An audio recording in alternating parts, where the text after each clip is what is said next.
And I told the young man that said it to me the same thing I would tell you. You can't try Jesus. It's impossible. You can try religion, but you can't try Jesus. Jesus isn't a sweater.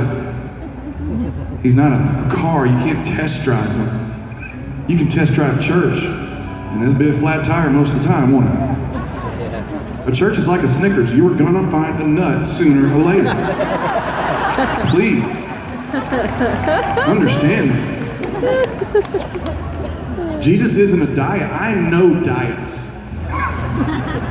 And all I know about a diet, because I'm on one right now, and I'm basically trying not to be huge. That's what I call it. And when you're on a diet, you're mad. You're mad at everybody. You're mad at skinny people. Yep. You're mad at restaurants. Where's the place we ate lunch today? Katie's Barbecue. That's a great place to go. Great place to start your diet, just so you know. It's a train car. It's on the move. It's like exercise while you eat. No, nay. When you're on a diet, you're mad at all that stuff because the really good food is bad for you, and the really bad food is good for you. And then they catch you with stuff like, oh, you just don't need gluten. I'm like, oh, that sounds good. That sounds gross anyway. And then you find out gluten just means happiness and smiling. And you're like, you gotta be kidding. So then I'm on this diet, and I'm sitting at a table with my friend, and I'm eating, they're eating like this beautiful, gigantic, beautiful cheeseburger, just awesomeness, and I'm eating stinking leaves somebody raked up into the plate.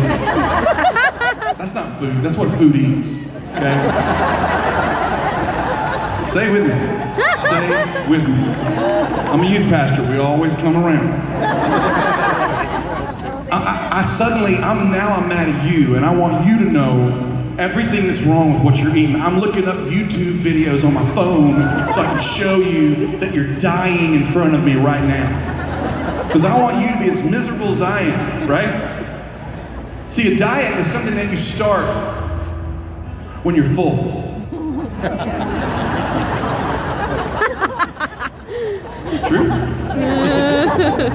You're so fired up about it, dude. You're not fired up, you're full. And you quit when you're hungry. And that's what religion is. That's what some of you tried. You tried a Jesus diet.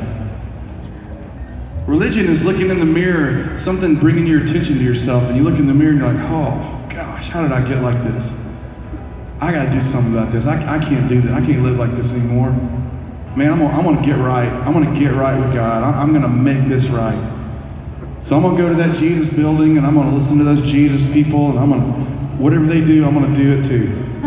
Man, I'm gonna read more than they read, sing louder than they sing. I'm gonna serve people. And then I'm gonna stop doing all this bad stuff. I'm gonna try this Jesus thing out. And it starts out so good because we're full.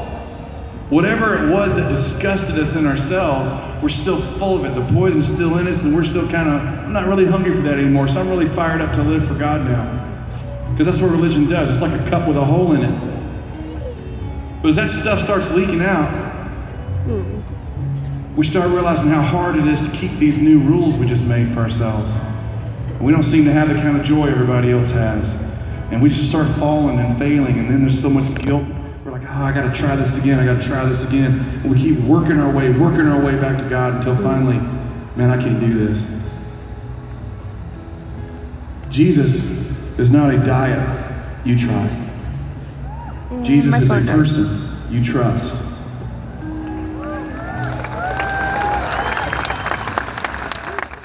Being a believer is saying, God, it's too late for me to get good.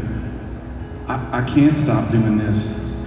I can't beat that addiction. I can't save this relationship. I can't stop. It's too late for me. I'm trusting Jesus. Jesus took my place. Jesus paid my way. Jesus made it to where I could come to you, and I'm trusting him to make me right with you. Jesus is trust.